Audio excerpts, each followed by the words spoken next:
அவருடைய கிருபை என்றும் உள்ளது. ஆமென். இந்த நாளில் எத்தனை பேர் நீங்க சந்தோஷமா இருக்கிறீங்க? மற்றவங்க எல்லாம் இப்போ அழுகையோட உட்கார்ந்து இருக்கிறீங்களா? கர்த்தருக்குள்ள எத்தனை பேர் நம்ம சந்தோஷமா இருக்கிறோம்? அதுதாங்க நம்மளுடைய பலன். கர்த்தருக்குள்ள நாம சந்தோஷமா இருக்கிறது தான் நம்மளுடைய பலன். சந்தோஷம்லாம் தானா வராது. ஏன்னா நம்முடைய வாழ்க்கையில சந்தோஷமான காரியம் அப்படின்றது எதுவுமே இல்லை. எல்லாமே கொஞ்சம் தற்காலிகமான சந்தோஷங்களை தான் கொடுக்கும். ஆனால் இந்த மாம்ச வாழ்வு அப்படின்றது இது வேதனையும் அழுகையின் வாழ்க்கையா அது இருக்குது. இது வலியும் வேதனை நிறைந்த வாழ்க்கையா இருக்கிறது. ஆனா கர்த்தருக்குள்ள நம்ம சந்தோஷமா இருக்கிறோம் பார்த்தீங்களா? அவரை துதிப்பதிலும், அவரை பாடுவதிலும், அவருடைய பிள்ளைகளோடு ஐக்கியப்படுவதிலும், முக்கியமா அவருடைய வார்த்தையை கேட்பதிலும், பரிசுத்த ஆவியானவர் பேச நம்மை நாம ஒப்பு கொடுப்பதிலும், நம்ம இந்த ஆவிக்குரிய இந்த பயணங்கள்ல தேவ பலன் நமக்கு சந்தோஷத்தை என்ன செய்தது? மீண்டும் கட்டி எழுப்பி நமக்கு திரும்பி கொடுக்குது. அல்லேலூயா. இதை நம்ம ஞாபகத்தில் வைத்துக்கொள்ளணும். God restores our joy. நம்முடைய சந்தோஷத்தை ஆண்டவர் என்ன செய்யறாரு?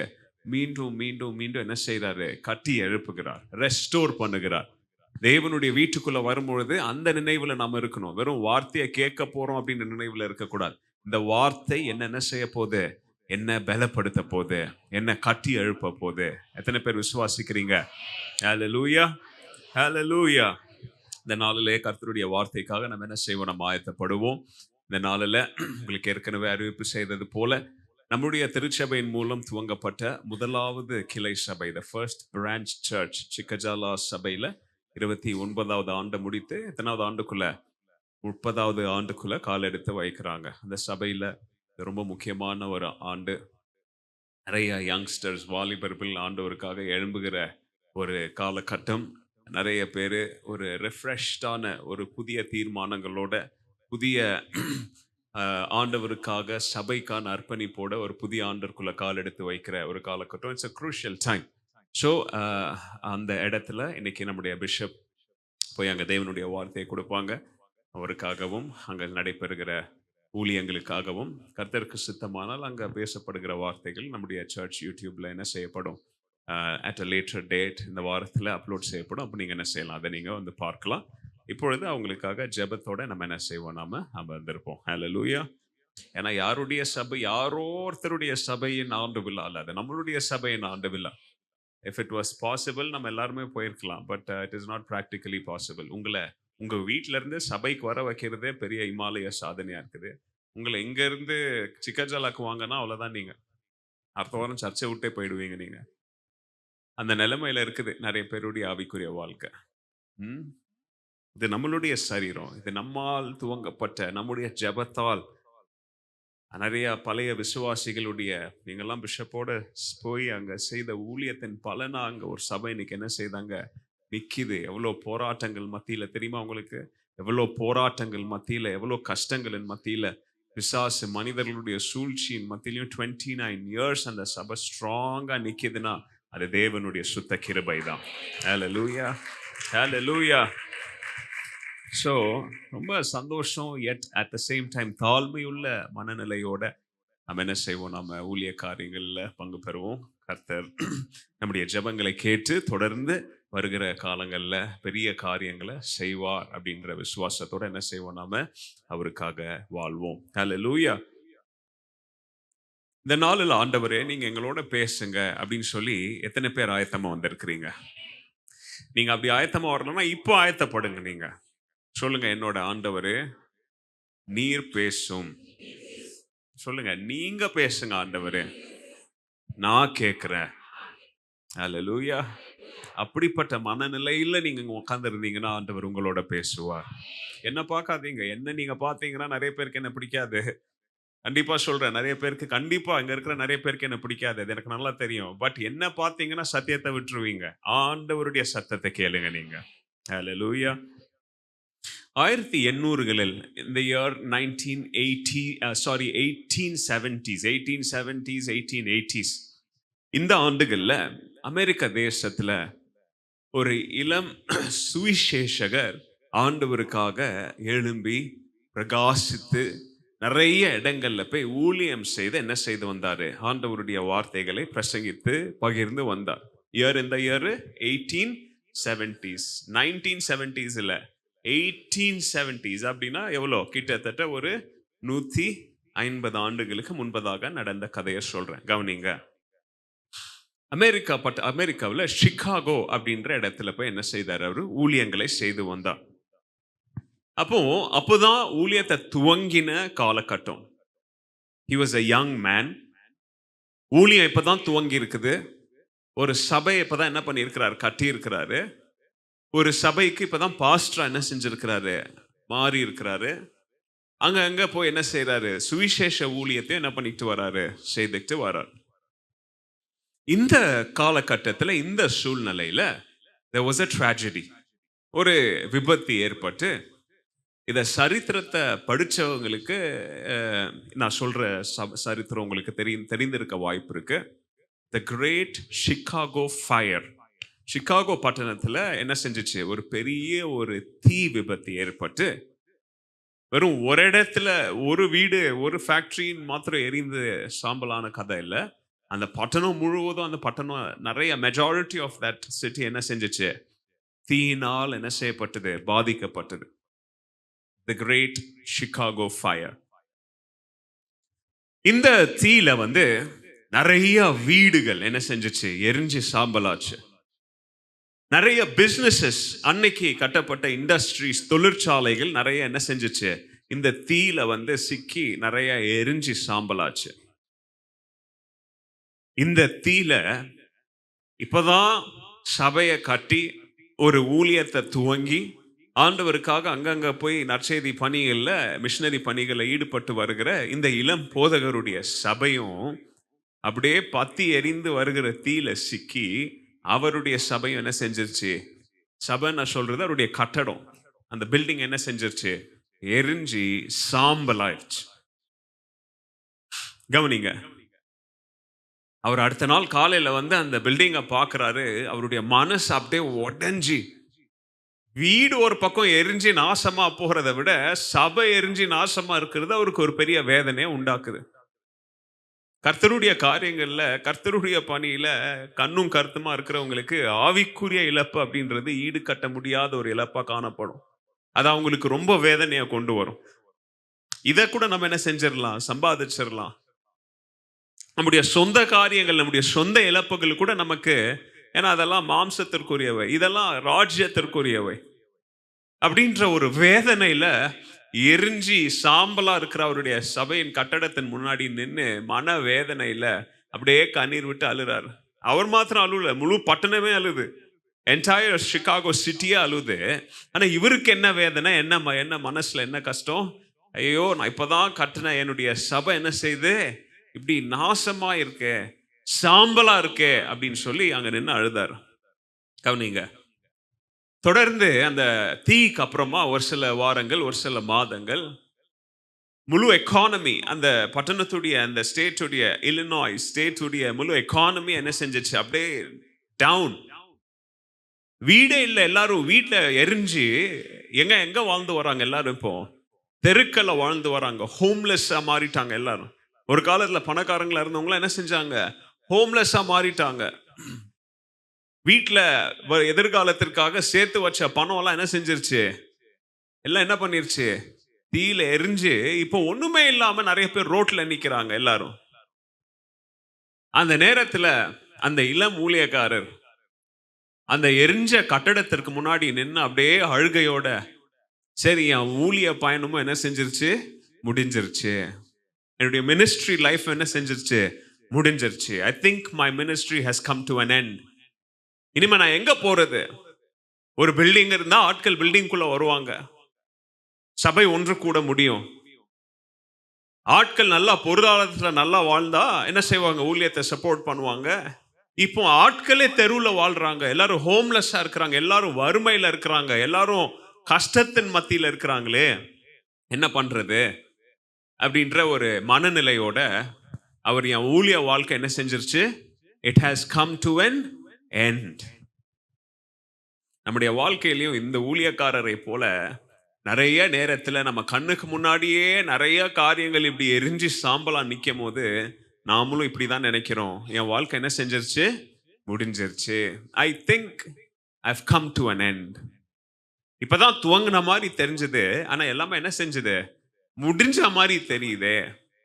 நிறைய பேர் பயணத்தை துவங்கி இருப்பாங்க, பயணத்துல ஏதாவது ஒரு பெரிய விபத்து, ஒரு பெரிய பிரச்சனை, ஒரு ஸ்டாண்ட் ஸ்டில், அதாவது நகரவே முடியாத மாதிரி நிக்கிற சூழ்நிலையில நாமளும் இந்த ஊழியக்காரரை போல நிறைய நேரத்தில் அங்க நின்று யோசிக்கிற மனநிலை, யோசிக்கிற காரியங்கள் இப்பதான் துவங்கின, ஆனா இப்ப என்ன செஞ்சிருச்சு, முடிவு மாதிரி தெரியுதே.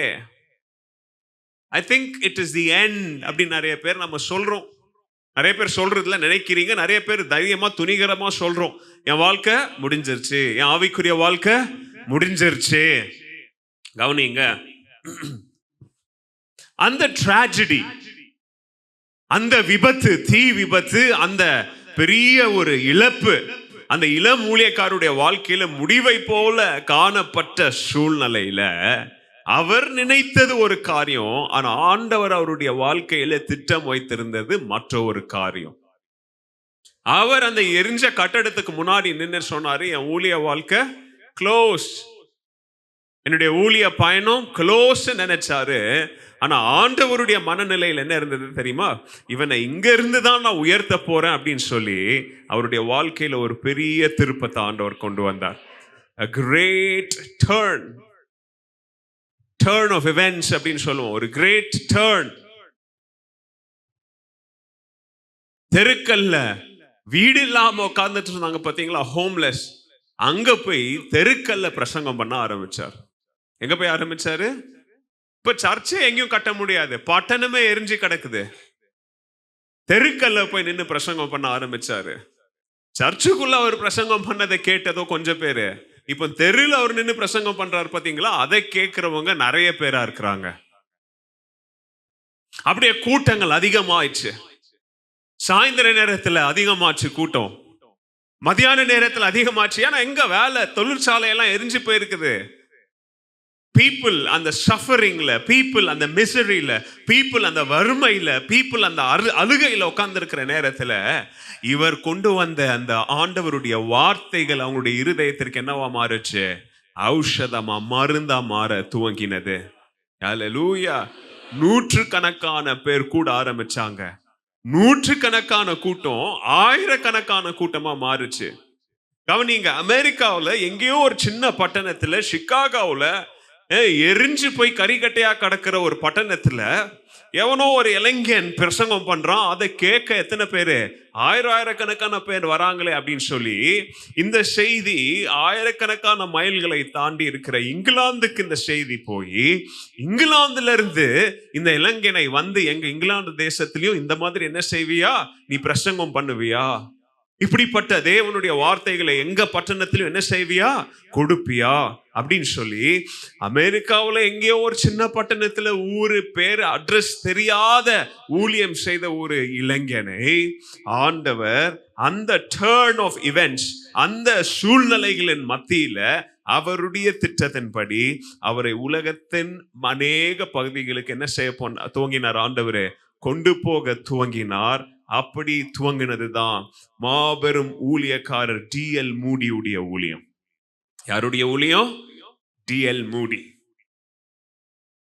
ஒரு இளைஞன் எரிந்த கட்டடத்திற்கு முன்னாடி சொன்னாரு, என் வாழ்க்கை முடிஞ்சிருச்சுன்னு சொன்னாரு. ஆனா ஆண்டவர் சொன்னார், இல்லப்பா, உன் வாழ்க்கை இங்க இருந்து தான் என்ன செய்ய போகுது, துவங்க போகுது. ஹல்லேலூயா. எந்த தீ அவருடைய ஊழியத்தை எரித்து சாம்பலாக்கினதை போல காண்பித்ததோ, அதே தீயை வைத்து ஆண்டவர் அவருடைய நற்செய்தி பணிய தீ போல பரவ செய்தார். ஹல்லேலூயா, ஹல்லேலூயா, ஹல்லேலூயா. நம்முடைய வாழ்க்கையில தீ போன்ற சூழ்நிலைகள், கவனிங்க, நம்மை எரிந்து சாம்பலாக்கி மண்ணோட மண்ணாக மாற்றுவதற்காக அல்ல, ஆண்டவர் நம்முடைய வாழ்க்கையில் ஒரு திருப்பு முனையை கொண்டு வர திட்டம் வைத்திருக்கிறபடியா. ஹல்லேலூயா. உடைய வாழ்க்கையில நீங்க ஞாபகம் வைக்க வேண்டிய காரியம், நம்முடைய வாழ்க்கையில apparent loss is not actual defeat. அப்பப்போ நம்ம வாழ்க்கையில நம்ம சந்திக்கிற தோல்விகள் இருக்கு பாத்தீங்களா, சொல்லுங்க எல்லாரும், தோல்வின்னு சொல்லுங்க. தோல்வி முடிவல்ல. சொல்லுங்க, என் தோல்வி என் முடிவல்ல. நம்முடைய வாழ்க்கையில நம்ம சந்திக்கிற அநேக தோல்விகள் நம்முடைய முடிவல்ல. நம்முடைய வாழ்க்கையில நம்ம சந்திக்கிற அநேக தீக்கள் நம்ம எரிந்து சாம்பலாக்க நம்முடைய தேவ நோக்கமா அல்ல. அந்த சாம்பலுக்குள்ள இருந்து ஆண்டவர் ஒரு சிங்காரத்தை எடுக்க ஆண்டவர் திட்டம் வைத்திருக்கிறார் அப்படின்றத விசுவாசிங்க. இந்த கால வேளையில நீங்க விசுவாசிக்கணும். அதற்காக தான் நான் சொல்றேன். இத விசுவாசம் இல்லாமல் கிரியை பிறப்பிக்காது. அந்த கிரியை இல்லாமல் தேவன் என்ன செய்ய முடியாது, நாம பிரியப்படுத்த முடியாது, அவருக்காக வாழ முடியாது. விசுவாசம் துவங்க வேண்டும். அந்த விசுவாசத்தை துவக்குவதற்காக தான் நான் சொல்றேன். தீ அக்கினியின் சூழ்நிலை முடிவல்ல. அங்கிருந்து ஆண்டவர் நம்மளை புதிய காரியங்களுக்காக வழி நடத்த வல்லவராய் இருக்கிறார். அல்லேலூயா. சூழ்நிலைகள் மாறும், தேவனுடைய திட்டங்கள் மாறாது. சொல்லுங்க, சூழ்நிலை மாறலாம், தேவ திட்டம் மாறாது. விசுவாசிங்க. அல்லேலூயா. சூழ்நிலை மாற மாற தேவ திட்டமும் மாறும் நினைக்காதீங்க. ஆண்டவர் உங்க வாழ்க்கையில ஒரு காரியத்தை திட்டமிட்டு இருந்தா சூழ்நிலையால அந்த திட்டத்தை என்ன செய்ய முடியாது, மாற்ற முடியாது. இந்த விசுவாசிங்க. இத என் வாழ்க்கையில இப்போ என்ன நடக்குதோ இது தேவ திட்டத்தை என்ன செய்யாது, இது மாற்றாது. விசுவாசிக்கணும், ரொம்ப முக்கியம். விசுவாசிக்கணும். சூழ்நிலைகளை கொண்டு பிசாசு நம்ம விசுவாசத்தை உறிஞ்சிருவான். சூழ்நிலைகளை காட்டி பிசாசு நம்மளை நிக்க வச்சு சொல்லுவான், உன் வாழ்க்கை முடிஞ்சிருச்சு. You may think that you've come to the end. பிசாசு சொல்லுவான், யோசி பாரு, உன் வாழ்க்கை முடிஞ்சிருச்சு. நீங்க சொல்லுங்க, இந்த சூழ்நிலை தேவ திட்டத்தை என்ன செய்யாது, மாற்றாது. அல்லேலூயா. அநேக நேரத்துல ஒன்னா இருக்கும் போது ஆண்டவரால பெருக்கத்தை விரிசலை கொண்டு வர முடியாது. அநேக நேரத்தில் ஆண்டவர் ஒரு சில காரியங்களை உடைய விடுவார். நிறைய நேரத்தில் ஆண்டவர் he will allow a collapse and that collapse will be your first step for expansion. நீங்க எக்ஸ்பேண்ட் ஆகணும்னா ஆண்டவர் முதல்ல ஏதோ ஒரு காரியத்தை கொலாப்ஸ் பண்ண விடுவாருங்க நம்ம வாழ்க்கையில. விசுவாசிங்க. அல்லேலூயா. Crisis reveals where our trust lies. நம்முடைய நம்பிக்கை எங்க இருக்குது அப்படின்றத இப்படிப்பட்ட ஆபத்து அல்லது இப்படிப்பட்ட விபத்துகள் என்ன செய்யும், நம்ம காமிச்சு கொடுக்கும். விபத்துல தான், நல்ல கவனிங்க, எதுல சொல்லுங்க, விபத்துல தான் நம்ம யார் மேல நம்பிக்கையா இருக்கிறோம் அப்படின்றத நம்ம கண்டுபிடிக்க முடியும். எதுல சொல்லுங்க. அதனால விபத்துக்களை என்ன செய்யாதீங்க, கரிச்சி நாசமாய் என்னது இதெல்லாம் பிசாசு அப்படின்னு சொல்லி விபத்துக்களை, ஆக்சிடென்ட்ஸை, நம்ம வாழ்க்கையில இருக்கிற இழப்புகளை ஒரு கர்ஸா பார்க்காதீங்க. அந்த கர்ஸுக்குள்ள ஆண்டவர் என்னத்தை வைத்திருக்கிறார், என்ன மாற்றங்களை கொண்டு வர போகிறார். அல்லேலூயா. அல்லேலூயா. இன்றைக்கு உங்களுக்கு எல்லாம் தெரிந்த ஒரு சம்பவத்திலிருந்து கர்த்தருடைய வார்த்தையை நான் பிரசங்கிக்க போறேன். எல்லாரும் உங்களுடைய வேத புஸ்தகங்களை 1 ராஜாக்களின் புஸ்தகம் 18-19 அதிகாரத்திற்கு நேரம் திருப்பி வைத்துக் கொள்ளுங்க. 1 Kings chapter 18 and 19. இது உங்களுக்கு புதிதான ஒரு வேத பகுதி அல்ல. பழைய ஆலயத்தில் இதே வேத பகுதியிலிருந்து உங்களுக்கு இன்னொரு பிரசங்கத்தை நான் செய்தேன். உங்களுக்கு நேரம் இருந்தால், உங்களுக்கு கண்டுபிடிக்க முடிந்தால் என்ன செய்யுங்க, வீட்டில் போய் நம்முடைய யூடியூப் பேஜை ஓபன் பண்ணி அதுல அந்த செய்தியையும் இந்த வாரத்தில் என்ன செய்யுங்க, கேளுங்க. அந்த செய்தியில இதே வேத பகுதியை வைத்து வெவ்வேறு காரியங்களை இன்னொரு கண்ணோட்டத்தில் உங்களுக்கு நான் கற்றுக் கொடுத்திருப்பேன். இன்னைக்கு இந்த 2 வேத பகுதியிலிருந்து ஆண்டவருடைய தீர்க்கதரிசியாகிய எலியா, அவருடைய வாழ்க்கையில் ஆண்டவர் அவர் மூலம் கொண்டு வந்த ஒரு மாபெரும் ஜெயத்தை, ஒரு வெற்றியை 18வது அதிகாரத்துல நம்ம பார்க்கிறோம். கர்மேல் பர்வதத்துல, கர்மேல் மலையில என்ன நடந்தது, ஒரு பெரிய ஜெயம். இப்போ ஒரு few monthsக்கு முன்னாடி கூட அந்த சம்பவத்துல இருந்து உங்களோட நான் பேசினேன். எப்படி பாகாலுடைய தீர்க்கதரிசிகள் என்ன செய்தான், அவன் ஜெயம் கொண்டான். ஜெயம் கொண்ட பிறகு ஆண்டவர் என்ன செய்தார், அதெல்லாம் உங்களுக்கு நான் கற்றுக் கொடுத்தேன். So it was a dramatic movement. யாராலையும் மறக்க முடியாத ஒரு சம்பவம் அது. முக்கியமா இஸ்ரவேலருடைய வாழ்க்கையில மறக்கவே முடியாத ஒரு சம்பவம். ஏன்னா தேசத்துல என்ன இருந்துச்சு, there was a drought, ஒரு பஞ்சம். மழையை பார்த்து ரொம்ப நாள் ஆச்சு, அவங்க எல்லாமே காஞ்சு போய் இருந்தது. அப்படிப்பட்ட சூழ்நிலையில ஆண்டவரிடத்துல ஜெபித்து என்னத்தை கொண்டு வராங்க, மழையை கொண்டு வருகிறான். அது ஒரு பெரிய ஒரு அற்புதம்.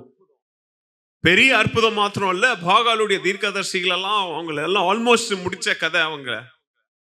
இப்படிப்பட்ட ஒரு கிரேட் விக்டரி. நீங்க என்ன நினைக்கலாம்? ஒரு பெரிய ஜெயத்திற்கு அப்புறம் இப்ப அவனுடைய ஊழியம் என்ன நடக்க போகுது? பயங்கரமா எக்ஸ்ப்ளோட் ஆக போகுது. இப்படிப்பட்ட ஒரு ஜெயம், இப்படிப்பட்ட ஒரு, யோசித்து பாருங்க, எலியாவுடைய விசுவாசம் எப்படி இருந்திருக்கும் சொல்லுங்க. அத்தனை பேருக்கு முன்னாடி நின்று ஜெபித்து ஆண்டவர் ஜெபத்திற்கு பதில் தந்த உடனே இப்போ எலியாவுடைய விசுவாசம் எப்படியா இருந்திருக்கும்னு சொல்லி யோசித்து பாருங்களேன். நீங்களும் நானா இருந்திருந்தா என்ன செஞ்சிருப்போம் சொல்லுங்க? என்ன பண்ணிருப்போம்? சொல்ல பயமா இருக்கு உங்களுக்கு. தலையும் இல்லாம வாலும் இல்லாம வெட்டின தலைய மீன் துள்ளுற மாதிரி என்ன பண்ணிருப்போம்? துள்ளியிருப்போம். அதுவும் ஊழியத்துல சொல்லவா வேண்டும்? பயங்கரமா பறந்திருப்போம். ரக்கையெல்லாம் இல்லாம என்ன செஞ்சிருப்போம்? பறந்திருப்போம். கரெக்டா? எலியா பாருங்க, ஒரு பெரிய விக்டரிக்கு அப்புறம் இவனுடைய ஊழியம் அப்படியே அடுத்த லெவலுக்கு போகுது நினைக்கிறோம். அடுத்த அதிகாரத்திலே காத்து போன பலூனை போல புஷ்ன்னு என்ன செய்யுது? எல்லா பலனும் சத்தும் எல்லா விசுவாசமும் உறிஞ்சு போய் கிடக்குறாங்க. வேதத்தை வாசிக்கும் போது இங்க கவனித்து பார்க்கணும். இப்போதான் பெரிய வெற்றி, தொடர்ந்து டக்குன்னு என்ன நடக்குது? ஒரு பெரிய இழப்பு, ஒரு டிசப்பாயின்ட்மெண்ட். ஒரு கிரேட் விக்டரி, இப்போ கிரேட் டிசப்பாயின்ட்மெண்ட். ரெண்டும் ஒட்ட மாட்டேங்குது. ரெண்டும் வித்தியாசமான காரியங்களா இருக்குது. கர்மேல் பர்வதத்துல பரலோகத்துல இருந்து என்ன வந்துச்சு கீழே? சொல்லுங்க, என்ன வந்துச்சு? பரலோகத்துல இருந்து தேன் வந்ததா, அக்னி வந்ததா? அப்ப வாயை திறந்து சொல்லுங்க. எல்லாம் என் முகத்தை பாக்குறீங்க? பைபிள் வாசித்தது இல்லையா நீங்க? கேள்வி கேட்கும், பைபிள் கேள்வி கேட்கும் போது வாயை திறந்து சொல்லுங்க. பரலோகத்துல இருந்து என்ன வந்துச்சு? அக்கினி. என்ன வந்தது? ஆண்கள் உங்களையும் இப்ப கேட்கணுமா? பரலோகத்துல இருந்து என்ன வந்தது? பரலோகத்துல இருந்து அக்கினி வந்தது. இப்போ இருதயத்துல பயம் வந்தது. பரலோகத்துல இருந்து அக்கினி வந்தா இவனுக்கு என்ன வரணும்? உற்சாகம் வரணும், தைரியம் வரணும். ஆனா இருதயத்துல என்ன வந்திருக்கு? இப்போ பயம் வந்திருக்கு. இதை நீங்க சிந்திங்க. இதற்காக தான் இதை சொல்றேன் நான். ரெண்டுக்கும் நடுவுல ஒரு டிரான்சிஷன், ரெண்டுக்கும் நடுவுல ஏதோ நடந்திருக்கு. அது என்ன நடந்ததுன்னு உங்களுக்கு நல்லா தெரியும். எலியா ஆரம்பத்துல சொன்ன டிஎல் முடிய போல என்ன பண்ணிட்டு இருக்கிறாரு? இப்போ பெரிய ஜெயத்திற்கு அப்புறம் எரிஞ்சு போன சாம்பலில் கிடக்கும் ஒரு கட்டடத்தை டிஎல் மூடி பார்த்தது போல எலியா சாம்பல்ல கிடக்கும் அவனுடைய எரிந்து போன விசுவாசத்தை பார்த்து இப்ப சொல்றான், போதும் கர்த்தாவே போதும். எவனாவது இப்படி பேசுவானா? இவ்வளோ பெரிய வெற்றியை, இவ்வளோ பெரிய ஒரு ஜெயத்தை தந்த ஆண்டவர் டக்குன்னு அடுத்த நாளே சொல்றான், போதும் கர்த்தாவே போதும். I think I've come to the end. நான் நினைக்கிறேன் என் வாழ்க்கை முடிஞ்சிருச்சுன்னு நினைக்கிறேன் ஆண்டவரே. ஆண்டவர்கிட்ட சொல்றான் பாருங்க. சுருக்கமா நான் இதை சொல்றேன் உங்களுக்கு. இது நடந்த உடனே ஆகாப் ராஜா போய் என்ன செய்யறான்? ஏசபேல் இடத்துல சொல்றான். என்ன இதெல்லாம் நீங்க 19 அதிகாரத்துல என்ன செய்யுங்க? வீட்டுல போய் வாசிங்க. சரியா? வீட்டுல போய் என்ன செய்யுங்க? வாசிங்க. 19 அதிகாரம் 1வது வசனத்துல இருந்து ஆகாப் வீட்டுக்கு போய் ஏசபேல் கிட்ட எலியா என்னென்ன செய்தான் அப்படின்றத சொல்றான். பாகால் தீர்க்கதரிசிகளை வெட்டி சாய்த்ததை சொல்றான். உடனே ஏசபேல் எலியாவுக்கு ஒரு செய்தி அனுப்புறான். நாளைக்கு நான் உயிரோட இல்லைன்னா கவனிச்சுக்க, கவுனி, நல்லா கவுனி, ஓ ஜீவன் என்ன செய்ய போறேன் நானு? அதாவது உன் தலைய துண்டா வெட்டி எடுக்க போறேன், உன்னை கொல்ல போறேன். உடனே பாருங்க, எங்கேயோ இருந்து செய்தி தூத அனுப்புகிற ஒரு துஷ்ட ராணியுடைய பேச்சை கேட்டு பயந்து போய் என்ன பண்றான்? அவன் ஓடி போய் என்ன செய்யறான்? சூறை செடி கீழே என்ன பண்றான்? சீனாயில போய் உள்ள பாலைவனத்துல வனாந்திரத்துல குகைக்குள்ள போய் என்ன செய்யறான்? ஒளிஞ்சு கிடக்குறான். வீட்டுல போய் வாசிங்க அதெல்லாம். ஒழிஞ்சு இப்போ கடந்து இப்போ அந்த இடத்துல முறுமுறுத்துக்கிட்டு இப்போ டிஎல் மூடிய போல காட்டுக்குள்ள என்ன செஞ்சுக்கிட்டு இருக்கிறான்? ஆண்டவர்கிட்ட, ஆண்டவரே என் கதை முடிஞ்சிருச்சு. இன்னைக்கு உங்களோட நான் பேச போகிற என்னுடைய செய்தியின் தலைப்பு எழுதிக்காங்க, Trust God when it looks like a total defeat. Trust God when circumstances look like a complete failure. தமிழ்ல சொல்ற எழுதிக்காங்க, முழுமையான தோல்வியை போல தோன்றும் பொழுது நம்முடைய வாழ்க்கையில் சூழ்நிலைகள், நம்முடைய வாழ்க்கையில் சந்தர்ப்பங்கள் முழுமையா தோற்றது போல, முடிந்தது போல காணப்படும் பொழுது தேவனை முழு இருதயத்தோடு நம்புங்கள். கரங்களை உயர்த்தி ஆமென் சொல்லுங்க. எப்போ தேவனை நம்பணும்? எப்பொழுதும் தேவனை நம்பணும். எப்போ தேவன் மேல விசுவாசம் வைக்கணும்? எப்போதும் தேவன் மேல விசுவாசம் வைக்கணும். ஆனா இன்னைக்கு நான் சொல்லி தரேன், வாழ்க்கையில கண்ணுக்கு முன்னாடி சூழ்நிலை கம்ப்ளீட்டா முடிந்தது போல காணப்படும் பொழுது, when it looks like a total failure, when it looks like a total defeat, உங்க வாழ்க்கையில எல்லாமே க்ளோஸ், இதுக்கு மேல ஒன்னும் இல்ல அப்படின்னு நீங்க நினைக்கிற நேரத்துல ஆண்டவரை முழு இருதயத்தோட நம்புங்கள். ஹல்லேலூயா, ஹல்லேலூயா. கவனிங்க, 1 ராஜாக்கள் 19 அதிகாரம் 1-4 வசனம் வரைக்கும் வீட்டுல போய் வாசிங்க. இது உடனே எப்ப நடக்குது? எலியா பரலோகத்திலிருந்து ஆண்டவரிடத்துல ஜெபித்து ஒரு அக்கினியை இறக்கி ஒரு பெரிய அற்புதத்தை செய்த உடனே நிறைய பேருடைய உள்ளத்துல இருதயத்துல ஆண்டவர் யார் என்பதை அறிந்தவுடன் எல்லாருடைய விசுவாசமும் பலன் அடைய வேண்டிய சூழ்நிலையில அவன் சொல்றான், போதும் கர்த்தாவே. அவன் சொல்ற வார்த்தைகளை கவனிங்க. I have had enough. இங்கிலீஷ்ல சொல்லுவாங்க, enough. போதும்பா, முடிஞ்சது, இதுக்கு மேல என்னால என்ன செய்ய முடியாது, தாங்க முடியாது. அந்த நிலைமையில சொல்றான், போதும், என் வாழ்க்கையை எடுத்துருங்க ஆண்டவரே, இதுக்கு மேல என்னால வாழ முடியாது. Take my life, enough of my life God. நான் சொல்ல வரான் தெரியுங்களா? என் தாத்தாவுக்கு தாத்தா, எங்க அப்பா, என் பரம்பரை எல்லாம் எங்க புதைச்சு வச்சிருக்கிறாங்களோ அந்த கல்லறைக்கு போறதுக்கு நானும் என்ன ஆயிட்டேன், ஆயத்தமாயிட்டேன். நல்லா ஊழியம் செய்ய வேண்டியவன் என்ன பண்றான் இப்போ?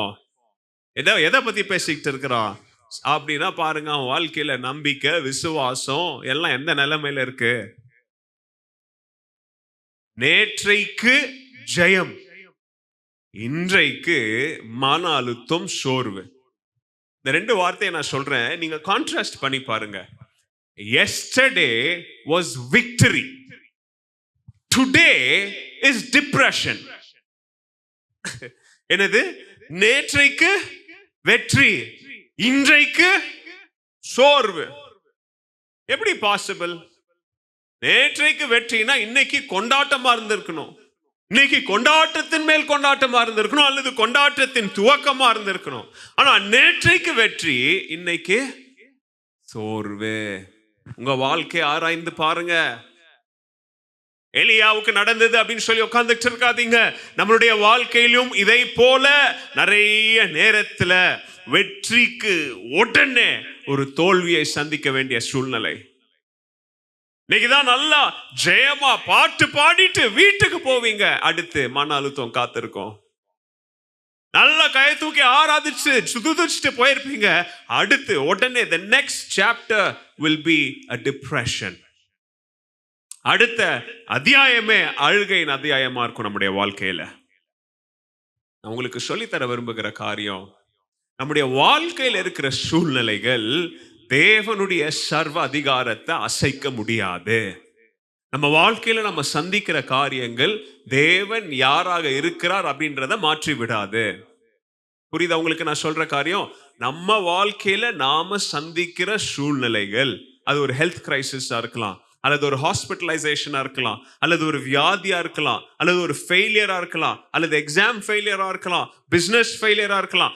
நம்ம வாழ்க்கையில இப்ப என்ன நடக்குதோ அது தேவன் யாராக இருக்கிறார் அப்படின்றத மாற்றி விடாது. கையை உயர்த்தி ஆமென் சொல்லுங்க. விசுவாசிங்க இத. தேவன் தேவனாகவே இருக்கிறாரு. அவர் சர்வ வல்லமை உள்ள தேவன், சர்வ ஞானம் நிறைந்த தேவன், சர்வத்தையும் ஆளுகை செய்கிற தேவன். என் வாழ்க்கையில ஒரு காரியம் நடக்குது அப்படின்றதற்காக அவர் யாராக இருக்கிறார் என்பதை அது என்ன செஞ்சிடாது, மாற்றி விடாது. இது ஆவிக்குரிய ஆழமான சத்தியம். இத என்னைக்குமே மறந்துடாதீங்க. Hallelujah. God's sovereignty is not shaken by your emotional instability. நம்மளுடைய மனநிலையின் சூழ்நிலைகள் மாற்றங்கள் நிமித்தம் தேவனும் மாறுகிறார் அப்படின்னு நம்ம என்ன செஞ்சிட கூடாது, தவறாக கணக்கிட்ட கூடாது. கவனிங்க, the faithfulness of God does not depend on the consistency of your feeling. நம்மளுடைய யோசனைகள், நம்மளுடைய எண்ணங்கள், நம்முடைய ஃபீலிங்ஸ், நம்முடைய உணர்ச்சிகள் இப்போ எப்படி மாறுதோ அதுக்கு ஏற்ற மாதிரிலாம் ஆண்டவரும் மாறிட்டு இருப்பார் நினைக்காதீங்க. அவருடைய வாக்குகளில் அவர் உண்மை உள்ளவர். என்னோட சேர்ந்து சொல்லுங்க, அவருடைய, நீ சொல்லுங்க, வாக்குகளில் அவர் உண்மை உள்ளவர். அவர் உண்மை உள்ளவர், மாறவே மாட்டாருங்க. நம்மளுடைய ஃபீலிங்ஸ் மாறும். இப்ப நான் கொஞ்சம் கோவமா உங்ககிட்ட பேசினா உங்க ஃபீலிங் மாறும். உங்களை கொஞ்சம் இப்ப நான் சிரிக்க வச்சா உங்க ஃபீலிங்ஸ் மாறும். கரெக்டா? ஆண்டவர் அப்படி மாறவே மாட்டாரு. எந்த ஃபீலிங்ஸுக்கும் மாற மாட்டாரு, எந்த சூழ்நிலைக்கும் மாற மாட்டாரு. உங்களுக்கு 10 கோடி ரூபாய் கிடைச்சு நீங்க ஸ்தோத்திரம் பண்ணாலும் மாற மாட்டாரு. நீங்க 1 ரூபாய் பாக்கெட்ல வச்சுக்கிட்டு கையை உயர்த்தினாலும் அதே தேவன், மாறாத தேவன். அவர் அன்பில் மாறாதவர், கிருபையில் மாறாதவர். ஹல்லேலூயா, மாறாத தேவன். Elijah felt defeated, but God was not defeated. எலியா தான் இப்ப தோற்று போனதை போல படுத்து கிடக்கிறான். ஆண்டவருக்கு தோல்வி கிடையாது, அவருக்கு அப்படிப்பட்ட எண்ணங்களும் கிடையாது. 2ஆம் உலக போர்ல நிறைய ஊழியக்காரங்களை பத்தி சொல்ல 2வது ஆராதனையில சொல்ல முயற்சிக்கிறேன். சண்டை, எங்க பார்த்தாலும் சண்டை. வீட்டு விட்டு வெளியில வர்றதுக்கு பயம் எல்லாருக்கும். எங்க எவனுடைய பிளேன் என் மேல போவோம், எந்த நேஷன் எங்களை அடிப்பாங்க, எங்க சுடுவாங்க, எங்க மைன் வச்சிருக்கிறாங்க, எங்க கால் வச்சா வெடியும். தேசத்துல பயம். பயத்து நேரத்துல ஆண்டவர் நிறைய ஊழியக்காரர்களை 2ஆம் உலக போற நேரத்துல எழுப்பினார். Lot of revival preachers preached during the Second World War. யோசித்து பாருங்க, அவங்களாம் பிரசங்கம் பண்ண போகும்போது இப்படி யோசித்து இருந்தா தான், நான் சண்டை ஆயிட்டு இருக்குதே, தேசத்துல யுத்தம் ஆயிட்டு இருக்குதே, பஞ்சமா இருக்குதே, வெளியில வந்தா எவன் பிழைப்பான் எவன் சாவான்ற நிலைமை இருக்குது அப்படின்னு உட்கார்ந்துட்டு இருந்திருந்தா ஆண்டவருடைய சுவிசேஷனை செஞ்சிருக்காது, பரவி இருக்காது, தேவ பிள்ளைங்க பலன் அடைஞ்சிருக்க மாட்டாங்க. அதுக்கு தாங்க சொல்றேன், நான் திருப்பி சொல்றேன், நம்ம வாழ்க்கையில நடக்கிற சூழ்நிலைகள் தேவனையும் அவருடைய குணாதிசயங்களையும் அவருடைய நோக்கங்களையும் என்ன செய்யாதது, மாற்றாது. ஹல்லேலூயா. பிசாசு ஒரு 4 வருஷத்துக்கு முன்னாடி கொரோனாவை கொண்டாந்தான். நினைச்சான் சபைகளை மூடிடலாம், ஊழியங்களை மூடிடலாம், சபையின் நற்செய்தி பணியை மூடிடலாம். கொரோனாவை கொண்டாந்து ஐசோலேஷன், குவாரண்டைனு, லாக்டவுனு போட்டா எல்லாம் செத்துரும் நினைச்சான். ஆனா 2026 பிப்ரவரியில நம்ம இன்னைக்கு உட்கார்ந்துட்டு இருக்கிறோம். சிரிக்கிறது கொரோனா இல்லைங்க, தேவனும் அவருடைய பாதுகாப்பின் கரம் உண்டா. ஹல்லேலூயா, ஹல்லேலூயா. இழப்புகள் நம்முடைய வாழ்வின் என்ன கிடையாது, முடிவல்ல. கவனிங்க, நம்முடைய உணர்ச்சிகள், நான் சொல்லித்தர பாடம் நல்லத கவனிங்க. நம்முடைய உணர்ச்சிகள் நம்முடைய விசுவாசத்தை கட்டுப்படுத்த அனுமதிக்க கூடாது. என்னோட சேர்ந்து சொல்லுங்க எல்லாரும், என் உணர்ச்சிகளை, என் விசுவாசத்தை ஆளுகை செய்ய அனுமதிக்க மாட்டேன். Don't let your feelings dictate your faith. Feelings வேற, faith வேற. கவனிங்க, இது ஏற்கனவே உங்களுக்கு நான் சொல்லி கொடுத்த ஒரு உதாரணம். மீண்டும் இந்த உதாரணத்தை உங்களுக்கு சொல்றேன். தெர்மோமீட்டர். தெர்மோமீட்டர்னா என்னன்னு தெரியுமா உங்களுக்கு? என்ன சொல்லுங்க, தெர்மோமீட்டர்னா என்ன? வெறும் ஃபீவரை தான் செக் பண்ணுவாங்களா? டெம்பரேச்சரை செக் பண்ணுவாங்க, ஃபீவரை செக் பண்ணுவாங்க. வேற வேற என்ன? ஃபிளாஷ் ஸ்கூல்ல நான் வெளிநாட்டில் ஒரு தடவை ஒரு தேங்க்ஸ் கிவிங், வெளிநாட்டில் நவம்பரில் தேங்க்ஸ் கிவிங்னு ஒரு பண்டிகை இருக்கு. பண்டிகை ஒரு ஹாலிடே, அதுதான் ரொம்ப முக்கியமான ஹாலிடே வெளிநாட்டில் வெள்ளைக்காரங்களுக்கு. அன்னைக்கு என்ன சாப்பிடுவாங்க தெரியுமா? யாருக்காவது தெரியுமா? தேங்க்ஸ் கிவிங் அன்னைக்கு எந்த கறி சாப்பிடுவாங்க?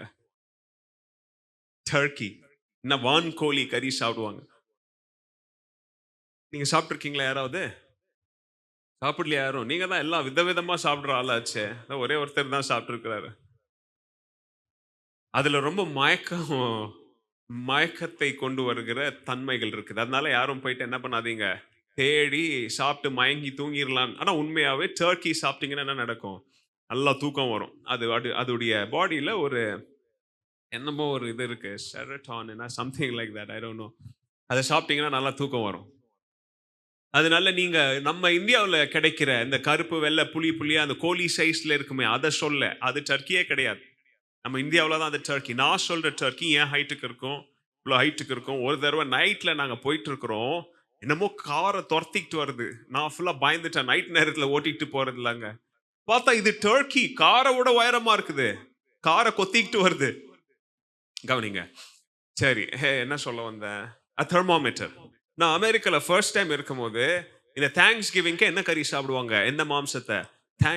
டர்க்கியை சாப்பிடுவாங்க. மாலியுடைய அப்பா வந்து டர்க்கியை அதை காலையிலே உள்ள வைப்பாங்க, அவன்ல வைப்பாங்க. ஒரு 6-7 hours ஆகும். வெளியில எடுத்துட்டு ஒரு தெர்மோமீட்டர் உள்ள இப்படி விட்டாரு டர்க்கிக்குள்ள. அப்பதான் நான் ஃபர்ஸ்ட் டைம் பார்த்தேன், கறிக்குள்ள கூட என்னத்தை விடலாம், தெர்மோமீட்டரை விட்டு செக் பண்ணலாம். தெர்மோமீட்டர் நம்முடைய சூழ்நிலை எப்படி இருக்குது, என்ன லெவல்ல இருக்குது அப்படின்றத என்ன செய்யும், அது காமிச்சு கொடுக்கும். வெப்ப மணி சரிதா, நம்முடைய வெப்பத்தை என்ன செய்யும், அது காமிச்சு கொடுக்கிற மணி தெர்மோமீட்டர். தெர்மோமீட்டர் மாதிரி இன்னொன்று இருக்குது, தெர்மோஸ்டாட். தெர்மோஸ்டாட்னா என்ன தெரியுங்களா? அந்த பெரிய பெரிய ஆஃபீஸஸ்லாம் போனீங்கன்னா, அல்லது பெரிய பெரிய ஹோட்டல்ஸ்லாம் செக் பண்ணீங்க உள்ள போனீங்கன்னா, அந்த ரூம்ல சவுத்துல ஒரு இதை வச்சிருப்பாங்க. அந்த ரூமுக்குள்ள இருக்கிற ஏசி என்ன செய்யறதுக்கு, அதாவது இன்னும் சிம்பிளா சொல்லணும்னா, உங்க ஏசி ரிமோட்டுக்கு பேர் தான் என்னது, தெர்மோஸ்டாட். சொல்லுங்க என்னது? தெரியலனா கத்துக்கோங்க. உங்க வீட்டுல ஏசி போட்டிருந்தீங்கன்னா, அந்த ஏசியை கண்ட்ரோல் பண்றதுக்கு ஒரு ரிமோட் இருக்கு பாருங்க. அதாவது எவ்வளவு டிகிரி ஏத்தணும், எவ்வளவு டிகிரி இறக்கணும். எங்கப்பா எங்க ரிமோட் இருக்குது, எங்க அதான் வச்சிருக்கிறான் பாருங்க. அதான் அந்த ரிமோட் இல்லாம தூங்கின்னு இருக்கிறான். ஏசி ரிமோட் எடுனா எந்த ரிமோட் எடுக்கிறான் பாருங்க. அதுதான் தெர்மோஸ்டாட்.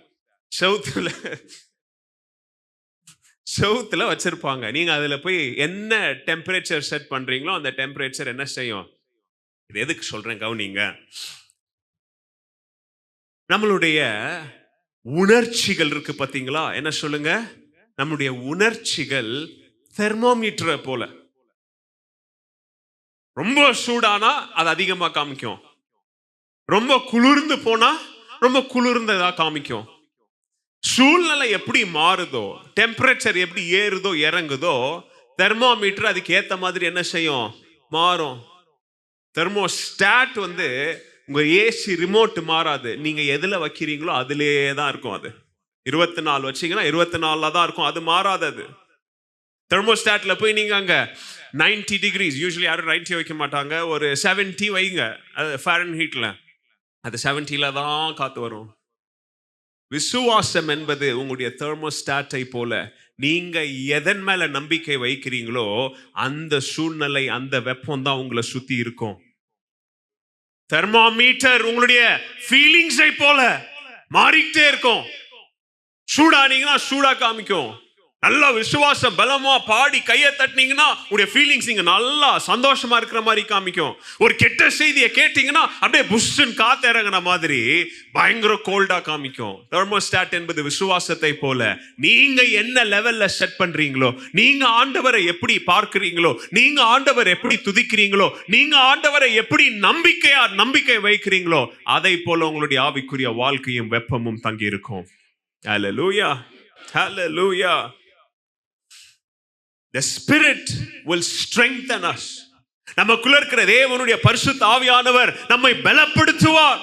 நம்முடைய இருதயங்களை சுத்தி இருக்கிற பிரஷர் இருக்கு பாத்தீங்களா, நம்முடைய இருதயங்களை சுத்தி இருக்கிற அழுத்தங்கள் இருக்கு பாத்தீங்களா, இந்த அழுத்தத்துல இருந்து, இந்த பிரஷர்ல இருந்து நம்முடைய பிரெயின்ல அடிபட்டு பயங்கரமா ப்ளீடிங் ஆயிட்டு இருந்துச்சுன்னா என்ன பண்ணுவாங்க தெரியுமா, இந்த ஸ்கல்ல ஒரு ஓட்டை போடுவாங்க.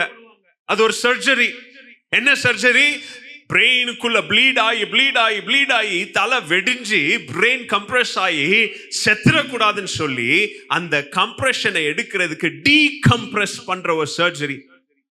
பரிசுத்த ஆவியானவரும் நிறைய நேரத்துல நம்முடைய இருதயத்திற்குள்ள டீகம்ப்ரெஷன் ஆகிற சர்ஜரியை பண்ணுவாரு. ஏன் தெரியுமா? நம்முடைய வாழ்க்கையில அழுத்தங்கள் அழுத்தி அழுத்தி அழுத்தி அழுத்தி இருதயம் மனசு வெடிஞ்சிடக்கூடாதுன்னு சொல்லி நிறைய நேரத்துல பரிசுத்த ஆவியானவர் டீகம்ப்ரெஷன் சர்ஜரி பண்ணும்படியா நம்மை அவருடைய கரங்களுக்குள்ளாக நம்ம ஒப்பு கொடுக்க வேண்டும். அதனாலதான் நான் சொல்றேன், நாம் யார் மேல நம்பிக்கை வைக்கிறோம் என்பதை குறித்து கவனமா இருக்கணும். பாடம் number 1, trust God when your emotions are collapsing. உங்களுடைய மனநிலை, உங்களுடைய சூழ்நிலை நிமித்தம் உங்களுடைய உணர்ச்சிகள் கொலாப்ஸ் ஆகிற நேரத்துல உங்களுடைய உணர்ச்சிகளை நம்பாதீங்க. திருப்பி சொல்றேன், உங்களுடைய உணர்ச்சிகள் மேல என்ன செய்யாதீங்க? நம்பிக்கைய வைக்காதீங்க. ஏன்னா உணர்ச்சிகள் என்ன செய்யும்? நம்மள தோல்விக்குள்ளாக்கிடும். அது முக்கியமா எலியாவை போல நம்முடைய உணர்ச்சிகள் தோல்விக்குள்ள இருக்கும் போது உணர்ச்சியை நம்பாதீங்க. எல்லாரும் என்னோட சேர்ந்து சொல்லுங்க, உணர்ச்சியை நம்பாதே. விசுவாசமுள்ள தேவன் நமக்கு என்ன செய்வார் என்பதன் மேல நம்பிக்கையை வைங்க. ஹல்லேலூயா, ஹல்லேலூயா. உங்களுக்கு ஒரு சில பிராக்டிக்கல் காரியங்களை சொல்லித்தரேன். இப்படி எலியாவை போல உணர்ச்சிகள் அப்படியே கீழே விழுந்து கிடக்கிற நேரத்துல, சொல்லுங்க, உணர்ச்சிகள் கீழே விழுந்து கிடக்கிற நேரத்துல நீங்க செய்ய வேண்டிய காரியம், எலியாவை போல போதும் கர்த்தாவேன்னு சொல்லாதீங்க. கர்த்தருடைய வார்த்தையில் இருக்கிற வாக்கு தத்தங்களை சத்தமா அறிக்கை செய்யுங்க. என்ன செய்யுங்க? சத்தமா. அதுக்கு தான் நான் நிறைய தடவை உங்களுக்கு சொல்லி தரேன். ரொம்ப மன குழப்பத்தில் இருக்கிறீங்களா? என்ன செய்யணும்னு தெரியலையா? பைபிளை எடுத்துக்கிட்டு எங்கேயாவது ஒரு தனிமையான இடத்துல போய், மாடியில போய் அல்லது ஒரு லாங் டிரைவ்ல எங்கேயாவது தனிமையா உட்காந்து பைபிளை ஓபன் பண்ணி என்ன பண்ணுங்க? சத்தமா படிங்க. பைபிளை திறந்து என்ன பண்ணுங்க? சத்தமா படிங்க.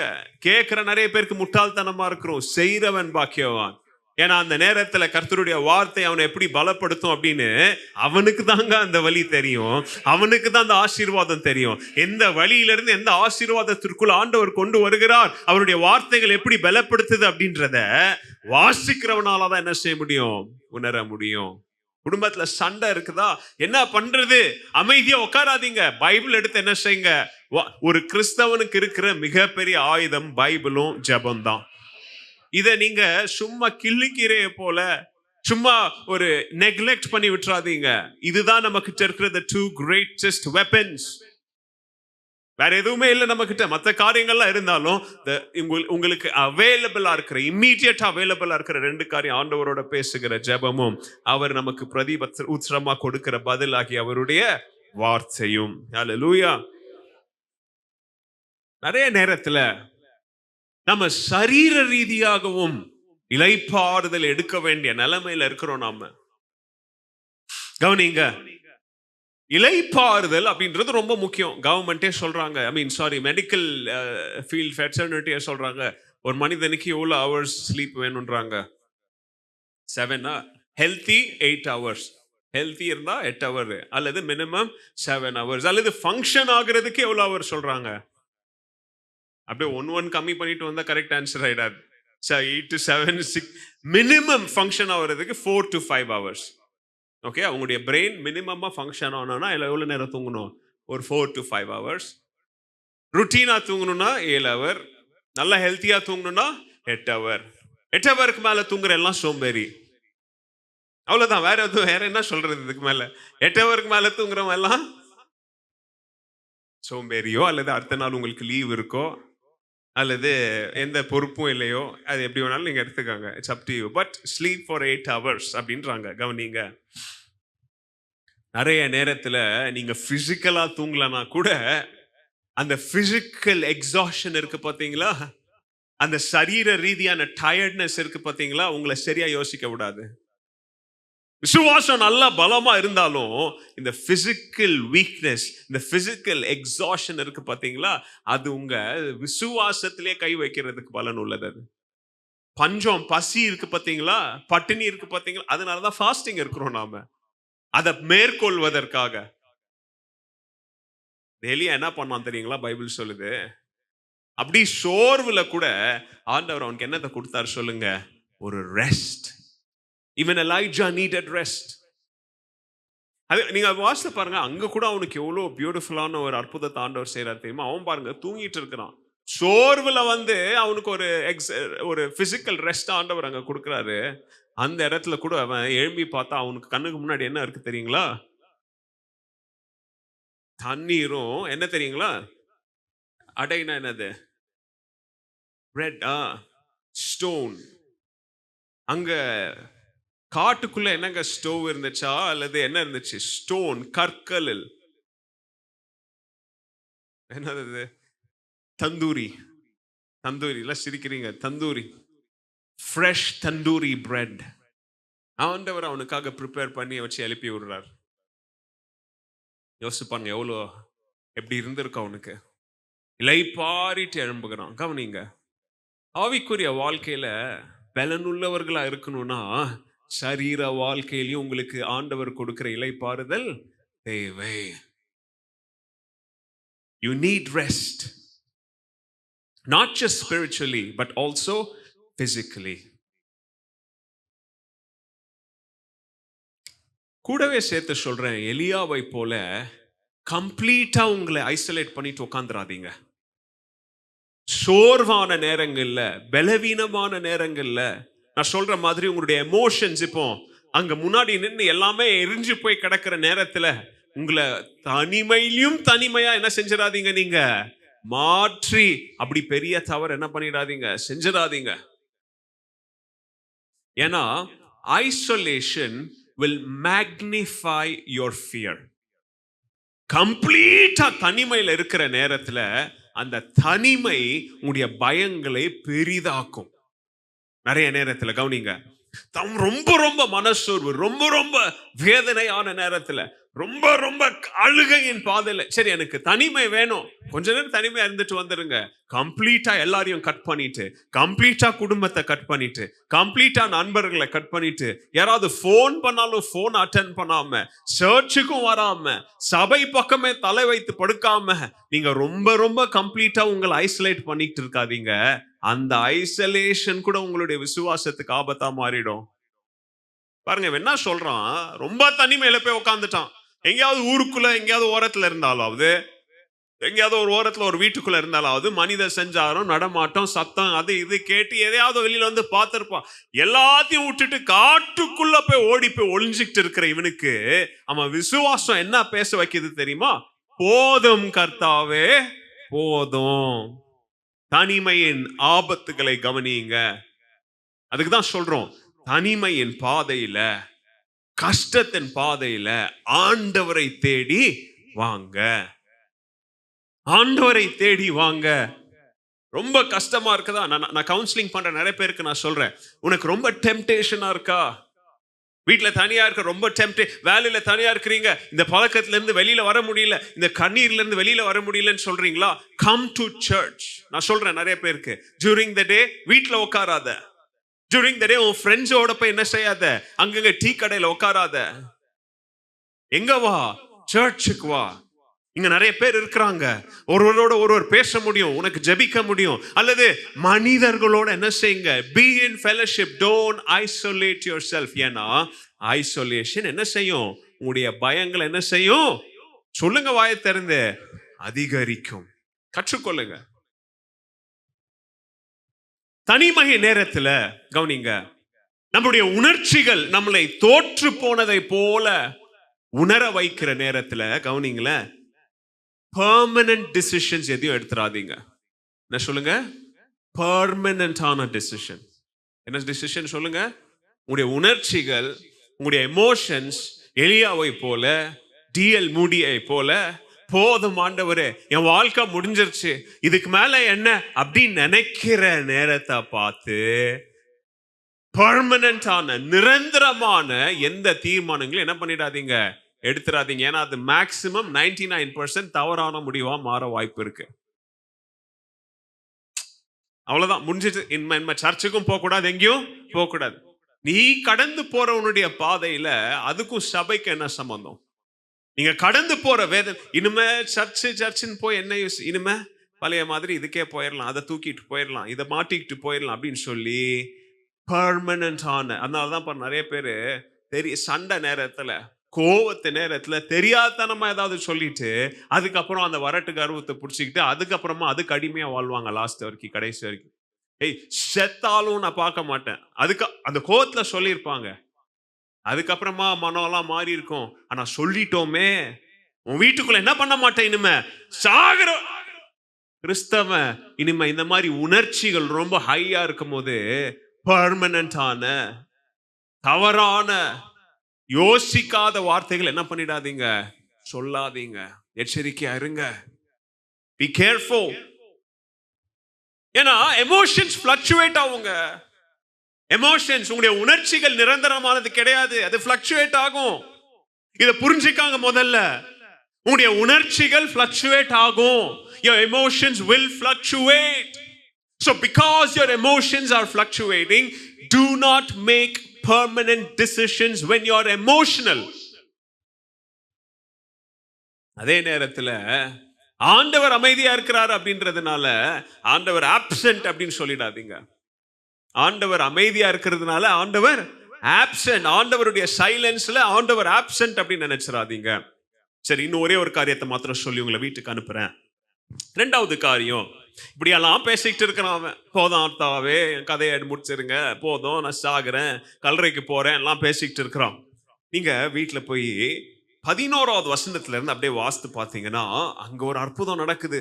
10வது வசனத்துல இருந்து ஆண்டவர் இப்போ அவனை எழுப்பி விட்டு ஒரு தேவதூதனை அனுப்பி அவனுக்கு ஃப்ரெஷ் தந்தூரி பிரெட் எல்லாம் பண்ணி கொடுத்து அவன் சாப்பிட்டு இப்போ அவனுக்கு கொஞ்சம் பலன் வந்த பிறகு ஆண்டவர் அவனோட பேசுறாரு. 10வது வசனத்துல இருந்து வீட்டுல வாசித்து பாருங்க என்ன நடக்குது அப்படின்னா 3 காரியம் நடக்குது. இந்த வசனத்துல இருந்தா உங்களுக்கு நான் ஒரு சில ஆண்டுகளுக்கு முன்பதாக ஸ்பெசிபிக்கா இந்த வசனத்துல இருந்து நான் பேசினேன். முதல்ல என்ன நடக்குது, இப்ப அவன் மலைகளுக்குள்ள, குகைகளுக்குள்ள, டெசர்ட்ல, அங்க பெரிய பாலைவனத்திற்குள்ள உட்கார்ந்துட்டு இருக்கிறான். பாத்தீங்களா, அவனை சுத்தி என்னதான் இருக்குது, பில்டிங் கிடையாது. அவனை சுத்தி மலைகள், அவனை சுத்தி பர்வதங்கள், அவனை சுத்தி உயர்மான என்னது கிரெவிசஸ், பெரிய பெரிய கேவ்ஸ் இருக்குது. அதுக்குள்ள உட்கார்ந்துட்டு இருக்கிறான். திடீர்னு ஒரு பெரிய காத்து வீசுது, ஒரு சூறாவளியை போல ஒரு பெரிய காத்து. அந்த காத்து வீசின உடனே என்ன நடக்கு தெரியுங்களா, மவுண்டன்ஸ். அதனாலதான் சொல்லுங்க, இந்த 11வது அதிகாரம் பெரிய அற்புதங்கள் நிறைந்த அதிகாரம். நம்ம சும்மா கதையை போல வாசிச்சுட்டு போயிடுறோம்.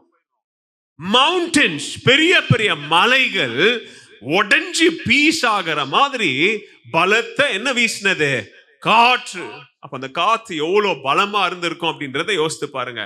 மலையே என்ன செஞ்சிருக்குது, 2ஆ உடையிற அளவுக்கு காற்று வீசப்பட்டிருக்குது. அடுத்து காற்று வீசின உடனே பெரிய என்ன நடந்திருக்கு, நிலநடுக்கம், a great earthquake. ஒரு கிரேட் earthquake. அங்கேயும் பாருங்க அவன் சாகல. அந்த காத்து வீசினதுல, கற்கள் உடைஞ்சதுல ஏதாவது மண்டைகள் அடிபட்டு செத்து இருக்கலாம், சாகல அவன். அடுத்து நிலநடுக்கம் வந்திருக்கு, அங்கேயும் நின்று பார்த்துட்டு இருக்கிறான், அதுலயும் அவன் சாகல. நிலநடுக்கம் எவ்வளவு மோசமானது. அது பத்தாதுன்னு பார்த்தா அடுத்து தொடர்ந்து என்ன வந்திருக்கு, பெரிய அக்கினி. பாருங்க, அதெல்லாம் வந்தும் there was wind, there was earthquake and there was fire. அங்கெல்லாம் பார்க்கறான் ஆண்டவர் நம்மகிட்ட பேசுறாரு, சத்தத்தை பார்க்கறான் ஆண்டவர் பேசுறாரு, பூமியை பார்க்கறான், ஆழங்களுக்குள்ள பார்க்கறான் ஆண்டவர் பேசுறாரு, அக்கினியா பார்க்கறான், வெப்பத்துல பார்க்கறான், பெரிய சூடு, பெரிய எப்படி இருந்திருக்கும் அந்த அக்கினி. யோசிச்சு பாருங்க. இதெல்லாம் சயின்டிபிக்கா நீங்க யோசித்து பார்க்கணும் வீட்டுல போய். சும்மா அற்புதமா பார்க்காதீங்க, சயின்டிபிக்கா பாருங்க. இது ஒரு earthquake வந்திருந்தா எப்படி வந்திருக்கும், ஒரு பெரிய காத்து வீசி மலைய துண்டா உடைச்சிருக்கு. சின்ன கல்லு நீங்க ரோட்ல தடுக்கி விழுறீங்களே, ஜல்லி கல்லு அல்ல, எந்த கல்லு, பாறை, கற்பாறை உடைஞ்சிருக்குன்னா அது எப்படி வந்திருக்கும் அந்த காற்று. எங்க இருந்து தீ வந்திருக்கும், வானத்துல இருந்து விழுந்ததா, அது ஒரு ஆஸ்டராய்டா, அது ஒரு மீட்டியரா, அல்லது ஒரு காமெட்டா, அல்லது எங்க இருந்து என்ன வந்துச்சு, எல்லாத்துலயும் பார்க்கறோம். ஆனா அதுக்கப்புறமா ஒரு மெல்லிய சத்தத்தோடு பாருங்க, ஆண்டவர் கத்துல, ஆண்டவர் என்ன பண்றாரு, மெல்லிய சத்தத்துல அவனோட பேசுறார். God did not shout, God whispered. நம்முடைய வாழ்க்கையில் அநேக நேரத்துல ஆண்டவர் ரொம்ப அமைதியா செய்ய வேண்டிய காரியங்களை நம்ம வாழ்க்கையில செய்வார்.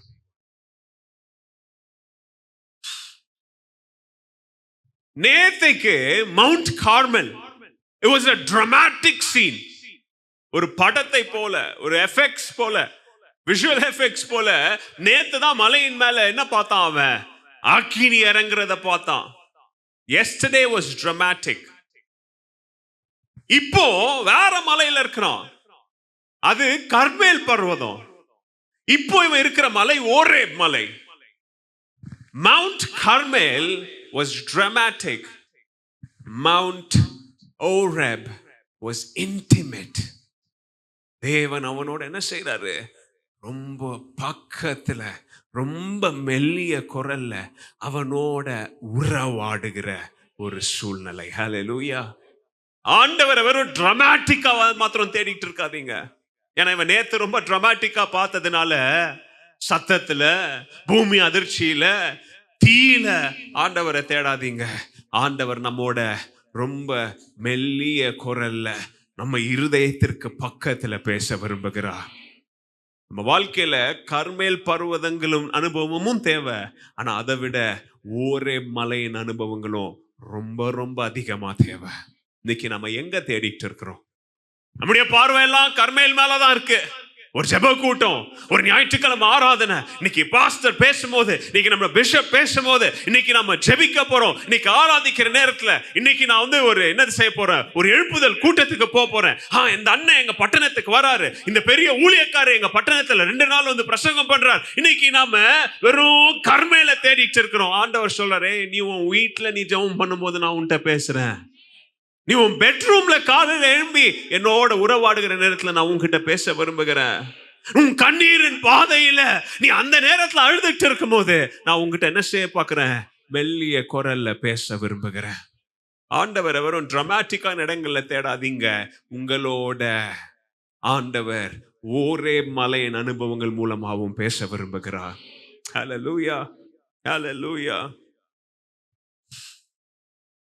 God's quiet seasons are root building seasons. அமைதலான நேரங்கள்ல நம்முடைய விசுவாச வேர்கள் ஆழமாக செல்லும் என்பதை விசுவாசிங்க. ஹல்லேலூயா. தொல்லை நேரத்துல, கஷ்டத்து நேரத்துல எங்க யாரை தேடுங்க? ஆண்டவரை தேடுங்க. நம்ம பக்கத்துல தான் இருக்கிறாரு, நம்ம சமீபமா தாங்க இருக்கிறாரு. அதுதாங்க நம்ம பாடுறோம், தொல்லை கஷ்டங்கள் சூழ்ந்திடும், துன்பம் துக்கம் வரும், இன்பத்தில் துன்பம் நேர்ந்திடும், இருளாய் தோன்றும் எங்கும், சோதனை வரும் வேளையில் சொற்கேட்கும் செவியிலே, பாரத்திலிருந்து ஜெயம் வரும், பரன் என்னை காக்க வல்லோ, பாரத்திலிருந்து ஜெயம் வரும், பரன் என்னை காக்கும் வல்லோ. பாடுங்க எல்லாரும். காக்கும் வல்லதே உண்டெனக்கு, உண்டெனக்கு, உண்டெனக்கு, காக்கும் வல்ல மீட்பர் உண்டெனக்கு, காத்திடுவார் என்றுமே, காத்திடுவார் என்றுமே. சொல்லுங்க. காக்கும் வல்ல மீட்பர் உண்டெனக்கு, உண்டெனக்கு, உண்டெனக்கு, காக்கும் வல்ல மீட்பர் உண்டெனக்கு, காத்திடுவார் என்றுமே. நமக்கு ஜெயம் எங்க இருந்து வரும்? வாயை திறந்து சொல்லுங்க, பாரத்திலிருந்து. ஹல்லேலூயா. ஜெயம் எங்க இருந்து வராதுங்க, அது பாரத்திலிருந்து வரும். ஹல்லேலூயா. நம்மை சுத்தி இருக்கிற சத்தங்கள் அதிகரிக்கும் பொழுது நம்மை சுத்தி இருக்கிற சத்தங்கள் நம்முடைய செவிகளுக்குள்ளாக சென்று நம்முடைய மனதில் குழப்பங்களை கொண்டு வருகிற நேரத்தில் நம்முடைய ஆவியை அமைதிப்படுத்த பழக வேண்டும். எலியா நின்னு பார்க்கிறான், பெரிய காத்தடிக்குது. எலியாங்க நின்னு பார்க்கிறான், பூமி ரெண்டா விரிஞ்சு உள்ள பாதாளங்கள் தெரியுது. இந்த பக்கம் பார்க்கிறான், பெரிய தீ அக்கினி சூளைகள் அவனை சுத்தி வருது. எங்கெங்கயோ பார்க்கிறான், ஏன்னா சத்தம் ரொம்ப அதிகமா இருக்குது. ஆனா ஆண்டவரு அவனுடைய இருதயத்துல ரொம்ப மெல்லிய குரல்ல அமைதி நேரத்தில் அவனோட என்ன செய்ய விரும்புகிறார்? ஆண்டவரு பேச விரும்புகிறார். சுத்தி சத்தம் ரொம்ப அதிகமா இருக்கும் போது சத்தத்தின் மேல் கண்ணை வைக்காதீங்க. இருதயத்தின் ஆவி அமைதல் அடைய பழக வேண்டும். ஆண்டவர் அங்கதாங்க பேசுவார் நம்மோட. ஹல்லேலூயா. ஆண்டவருடைய வார்த்தையில கொடுக்கப்படுகிற கடைசி கட்டளையை கூட நம்ம மீறாமல் என்ன செய்ய பழகணும்? கீழ்ப்படிய பழகணும். Learn to obey even the last instruction that God gives us through the word. Emotional experiences தேடி அலையாதீங்க. அந்நிய பாஷை இன்னைக்கெல்லாம் அந்நிய பாஷைக்கு கொடுக்குறாங்க பாருங்க விளக்கம். தாலே இப்படி உட்காந்து கேட்க வேண்டியதா இருக்குது. அதான் ஒழுங்கா வேதத்தை வாசிக்காம ஒரு வீடியோ போட்டு பாப்புலர் ஆயிட்டா பெரிய பிரசங்கியர் ஆயிரலாம். இன்னைக்கு ஒரு பாட்டு பாடி ரிலீஸ் ஆகி லைக்ஸ் இது வந்தா இப்படி வாயில வர்றதெல்லாம் ப்ராப்பர் தியாலஜி இல்லாம பேசுறவன் எல்லாம் கள்ள போதனை தான். இதுல வேற உங்களுக்கு மரியாதை கொடுத்து பேசணும். சபையை நாசமாக்கிட்டு உட்காந்துட்டு இருக்கிறானுங்க. Don't chase emotional experiences. சும்மா கையை தட்டி இஷ்டத்துக்கு வாயில வந்ததை வளர்ட்ட உடனே எமோஷனல் எக்ஸ்பீரியன்சஸ் தேடி இங்க ஆவியானவர் இருக்கிறாரு, இங்க ஆவியானுடைய பலன் இருக்குது. முட்டாள்தனமா ஆவியானவரை அசிங்கப்படுத்திட்டு உட்கார்ந்துட்டு இருக்காதீங்க. Don't offend the Holy Spirit by chasing emotional experiences. Not every move of God is dramatic. அதனால ஆண்டவர் அப்படி செயல்பட மாட்டார்னு சொல்லுங்க. எல்லா நேரத்திலும் ஆண்டவர் அப்படிதான் செயல்படுவார்னு தேடி ஓடாதீங்க. அமைதியான நேரத்தில் உங்களோட பேசுறாரு அவரு. நீங்க காலை நேரத்துல அல்லது இரவு நேரத்துல அதே அந்த மதியான நேரத்துல ஒரு குழப்பமான நேரத்துல ஆண்டவரை தேடும் பொழுது அந்த நேரத்துல உங்ககிட்ட பேசுறார் என்பதை உணருங்க. காலையில உங்களுக்கு பிஷப் ஒரு வார்த்தைகளை போடுறார், அதை நீங்க சாயந்தரம் தான் வாசிக்கிறீங்க. ஆனா அதை வாசிக்கும் போது அந்த வார்த்தைகள் உங்களோட பேசுதுன்னா ஆண்டவர் உங்களோட அங்க பேசுறாரு.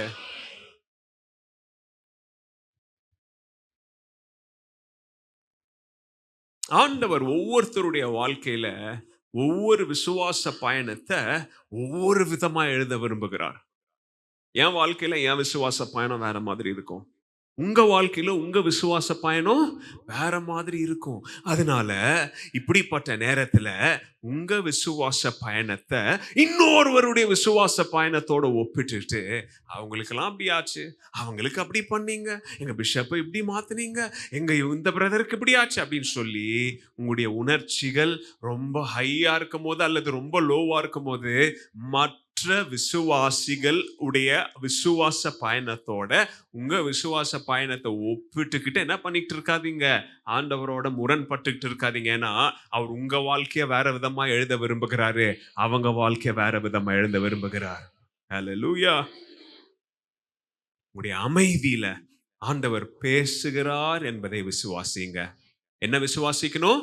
எல்லாரும் என்னோட சேர்ந்து சொல்லுங்க, என் அமைதியில் ஆண்டவர் என்னோட பேசுகிறார். ஹல்லேலூயா. இன்னொரு காரியம் இருக்கு, அதை நான் 2வது ஆராதனையின் முடிவுல சொல்றேன். வீட்டுல போய் அதை கவனிங்க. இப்ப நான் 2 காரியத்தை மீண்டும் ஞாபகப்படுத்துகிறேன். முதலாவது காரியம் உங்களோட சொன்னேன், நம்முடைய உணர்ச்சிகள் விழுந்து போகிற நேரத்துல யாரை நம்புங்க? கர்த்தரையே நம்புங்க. ஹல்லேலூயா. 2வது, ஆண்டவர் அமைதியா இருக்கிற நேரத்துல அவரை இன்னும் அதிகமா என்ன செய்யுங்க? நம்புங்க. ஏன்னா அவர் அமைதியா இருக்கிறது அவர் இல்லாம போயிட்டாருன்ற அர்த்தம் கிடையாது. அவர் அமைதியா இருக்கிற நேரத்துல தான் நம்மளோட ரொம்ப நெருக்கமா பேசுவார். God will speak to us very intimately when we are silent, when everything around us seems silent. நம்ம ஜெபிப்பதற்கு முன்பதாக இன்னைக்கு, ஆண்டவரே, கர்த்தர் என்னோட கூட இருக்கும் பொழுது இந்த தற்காலிகமான வீழ்ச்சி என்னுடைய முடிவு அல்ல. ஆனா அதுக்கப்புறம் நீங்க பாருங்களேன், எலியாவுடைய வாழ்க்கையில பெரிய காரியத்தை ஆண்டவர் செய்யும்படியா சொல்றார். இம்மீடியட்லி ஆஃப்டர் தட் நீங்க வீட்டுல போய் பாருங்க, 2 பேர் அவன் யாரா அபிஷேகம் பண்ண சொல்றாரு, ராஜாவை அபிஷேகம் பண்ண சொல்றார். அதை விட ரொம்ப முக்கியம், அவனுக்கு அடுத்தபடியா வர வேண்டிய யார, எலிசா தீர்க்க தரிசன ஊழியத்தை ஆண்டவர் துவக்கும்படியாக தொடரும்படியா எலிசாவை இப்ப என்ன செய்யபடியா சொல்றாரு. எவ்வளவு முக்கியமான ஊழியங்கள் அவனுக்காக காத்திருந்தது தெரியுமா? ஒரு பொம்பளை என்ன மிரட்டா, ஒருத்தி என்ன கழுத்தை வெட்டிடுவேன் கொன்றுவேன்றான்னு சொல்லி மனிதர்களுடைய மிரட்டல்களுக்காக போய் ஓடி ஒளிந்திருந்தா எலியாவுடைய வாழ்க்கையில் ஆண்டவர் செய்ய விரும்புகிற காரியங்கள் என்ன செஞ்சிருக்கும், தடைப்பட்டிருக்கும். எலியா நினைச்சான், ஐ வாஸ் ஓவர், நான் முடிஞ்சிச்சு, ஐ அம் ஃபெயில்ட், நான் தோத்துட்டேன், நான் தனிமையா இருக்கிறேன், ஐ அம் அலோன். ஆனா அந்த தனிமை நேரத்துல நீங்க சொல்ல வேண்டிய காரியம், நான் தனியா இல்ல, தேவன் என்னோட கூட இருக்கிறார். நான் தோற்று போனவன் அல்ல, இயேசு நாமத்தினால நாம் ஜெயம் பெறுகிறவன். ஹல்லேலூயா, ஹல்லேலூயா. மரணம் அவனுடைய வாழ்க்கையின் முடிவு அல்ல, தேவ மகிமை அவனுடைய வாழ்க்கையின் முடிவு. ஏன் மகிமைன்னு சொல்றேன் தெரியுமா? இன்னும் கொஞ்ச நேரத்துல தேவ மகிமைக்குள்ளாக அவன் எடுத்துக்கொள்ளப்பட்டான். அவன் சாகலங்க. அவன் நம்மை போல மாம்சத்துல அவன் என்ன செய்யலாம், அவன் சாகல. அவன் சொல்றான், என்ன போதும் கர்த்தாவே போதும் சொல்லி சாவத்தேன்னா ஆண்டவர் சொல்றாரு, முட்டாள், ஏன் நினைவு உனக்காக சாவில்லப்பா, தேவ மகிமைன்னு சொல்லி மகிமையில அவனை எடுத்துக்கிட்டாருங்க அவன் ஆண்டவர். ஹல்லேலூயா. வாழ்க்கையில மரணம் நம்முடைய முடிவு அல்ல, தேவ மகிமை தான் நம்முடைய முடிவு. Glory is the end of our life. Hallelujah. எளிமை நின்று கண்களை மூடி நாம ஜெபிப்போம். சொன்ன வார்த்தைகளை மனதில் வைத்து, ஆண்டவரே, நானும் எலியாவை போல, நானும் டிஎல் மூடியை போல இப்போ எனக்கு முன்பதாக எரிந்து கிடக்கிற என்னுடைய வாழ்க்கையின் சூழ்நிலைகளை பார்த்து சொல்றேன், போதும் கர்த்தாவே, போதும் ஆண்டவரே. நான் சொல்லிட்டு இந்த ஆராதனைக்குள்ள கால் எடுத்து வச்சு வந்தேன். ஆனா இன்னைக்கு நீங்க சொன்னீங்க, போதும்னு சொல்லாத, உன் வாழ்க்கையை நான் திருப்பி விட விரும்புகிறேன். எத்தனை பேர் விசுவாசிக்கிறீங்க? விசுவாசிக்கிறவங்கள நல்ல கரங்களை உயர்த்தி ஆண்டவரை ஸ்தோத்திரம் பண்ணுங்க. ஆண்டவரே, தேங்க்யூ ஃபார் ரீபொசிஷனிங் மை லைஃப். இந்த வார்த்தைகளின் மூலம் ஆண்டவரே, என் கொலாப்ஸ் நான் நினைச்சேன், டிஃபீட் நினைச்சேன், ஆனா என் டிஃபீட்டை ஒரு கிரேட் அசைன்மெண்ட்டுக்காக நீங்க மாத்துறீங்களே, அதற்காக நன்றி செலுத்துகிற ஆண்டவரே. ஹல்லேலூயா. கரங்களை உயர்த்தி ஸ்தோத்திரம் பண்ணுங்க. சூழ்நிலைகள் தோற்று போனவைகளை போல காணப்பட்டாலும் கர்த்தர் நல்லவராக இருக்கிறார். என்னோடு சொல்லுங்க, நீர் நல்லவர் ஆண்டவரே. சொல்லுங்க, நீர் நல்லவர் ஆண்டவரே. சூழ்நிலைகள் அமைதியாக காணப்பட்டாலும் அவர் நம்மோடு பேசுகிறார். சொல்லுங்க, என்னோட பேசுகிறீங்க ஆண்டவரே. சொல்லுங்க, நல்லா என்னோட பேசுறீங்க ஆண்டவரே. நான் தனிமையில தூங்கிட்டு இருந்தாலும் என்னை எழுப்பி எனக்கு தேவையான எல்லா காரியங்களையும் கர்த்தர் தருகிற தேவன், என் தேவைகளை சந்திக்கிற தேவனாக நீர் இருக்கிறபடியால் ஹல்லேலூயா. உங்க கதை இன்னும் முடியலன்னு எத்தனை பேர் விசுவாசிக்கிறீங்க? எத்தனை பேர் விசுவாசிக்கிறீங்க? என் கதை இன்னும் முடியல. My story is not finished. நல்ல கரங்களை தட்டி சொல்லுங்க, நான் சோர்ந்து போக மாட்டேன். அதி சீக்கிரத்தில் நீங்கிடும். எல்லா உபத்திரவமும் சீக்கிரமா நீங்கிடும். நான் சோர்ந்து போக மாட்டேன். ஹல்லேலூயா. சோர்ந்து போக மாட்டேன், நான் சோர்ந்து போக மாட்டேன். இத மாத்திரம் பாடுங்க என்னோட சேர்ந்து. சோர்ந்து போக மாட்டேன், நான் சோர்ந்து போக மாட்டேன். சோர்ந்து போக மாட்டேன், நான் சோர்ந்து போக மாட்டேன். அதி சீக்கிரத்தில் நீங்கிவிடும் இந்த லேசான உபத்திரவம். அதி சீக்கிரத்தில் நீ பாடுங்க கரங்களை தட்டி, இந்த லேசான உபத்திரவம். சோர்ந்து போக மாட்டேன். நல்ல கரங்களை தட்டி, கரங்களை தட்டி போடுங்க. சோர்ந்து போக மாட்டேன், போக மாட்டேன், நான் சோர்ந்து போக மாட்டேன். அதி சீக்கிரத்தில் நீங்கிவிடும் இந்த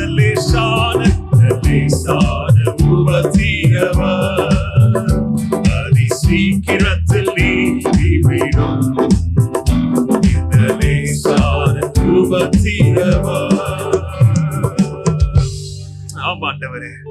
என் வாழ்க்கையில இருக்கிற எல்லா உபத்திரங்களும், எல்லா தோல்விகளும், எல்லா சூழ்நிலைகளும் சீக்கிரமா நீங்கிவிடும்.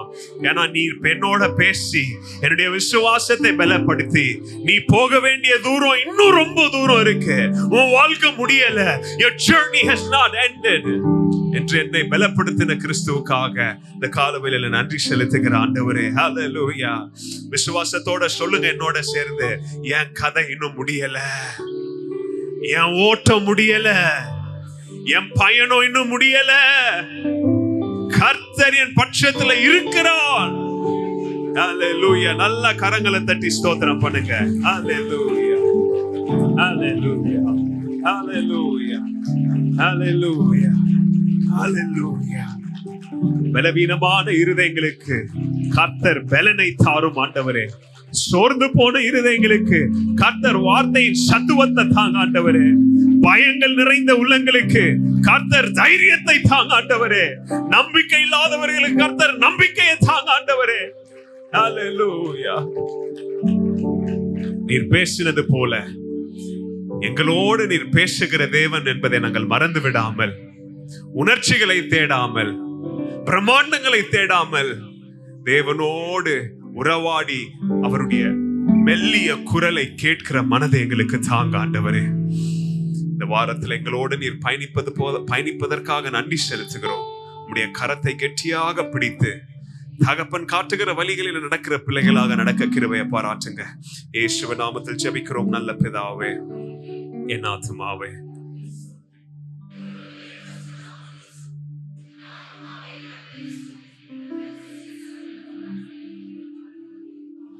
நம்முடைய பிதாவாகிய தேவனுடைய அன்பும் நம்முடைய இரட்சகராகிய இயேசு கிறிஸ்துவுடைய மாறாத கிருபையும் நம்மை பலப்படுத்துகிற பரிசுத்த ஆவியானுடைய பலமும் சத்துவமும் வழி நடத்துதலும் ஆண்டவருடைய வருகை வரை நம்மோடு என்றென்றும் மாறாமல் தங்கியிருப்பதாக. கரங்களை உயர்த்தி ஆமென் சொல்லுங்க. ஆமென். பக்கத்துல இருக்கிறவங்களை பார்த்து கரங்களை கொடுத்து சொல்லுங்க, கர்த்தர் நல்லவர், ஜெயம் கொடுக்கிற தேவன், நம்மை பலப்படுத்துவார். விசுவாசத்துல தைரியமா இருங்க. கர்த்தர் உங்களை ஆசீர்வதிப்பாராக.